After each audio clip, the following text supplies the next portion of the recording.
বিকেলবেলা একটু ছেলেকে নিয়ে এলাম ছাদে। একটু ছাদ থেকে ঘুরে আসবি। তো ওর কাজেই ব্যস্ত হয়ে পড়ে গেছে।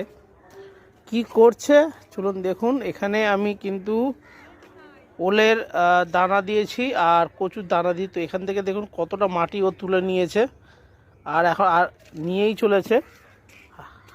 দুটো হাত মুঠি করে নিয়ে যাচ্ছে। কোথায় নিয়ে যাচ্ছে চলুন দেখাই আপনাদের। এই দেখুন এখানে ফেলছে।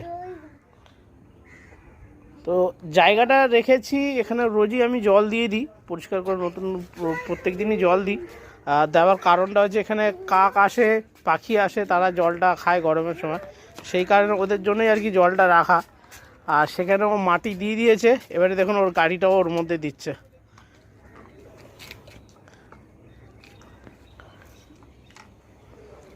বদমাশির কোনো লেভেল ও বাদ দেয়নি, সমস্ত লেভেলে 1 নম্বর হয়েছে।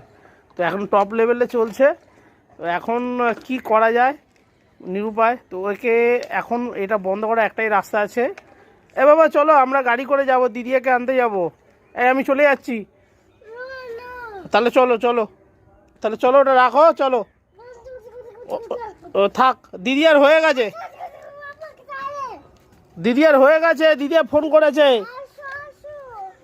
দেখতেই পাচ্ছেন কিরকম করছে। দিদিয়া ফোন করেছে, দিদিয়ার হয়ে গেছে, চলো আমি চলে গেলাম। এই টাটা। এই কেরকম করছে দেখুন, জেগে যাচ্ছে। এই tata tata tata tata tata tata. আমাকে আবার টেনে টেনে নিয়ে যাচ্ছে। কমেন্ট করে একটু জানান যাতে ও বদমাশি কম করে, তাহলে আমরা একটু একটু শান্তির নিঃশ্বাস নিতে পারি।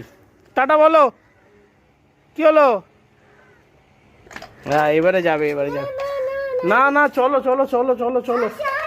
হ্যাঁ টাটা করে দিয়েছে, চলো।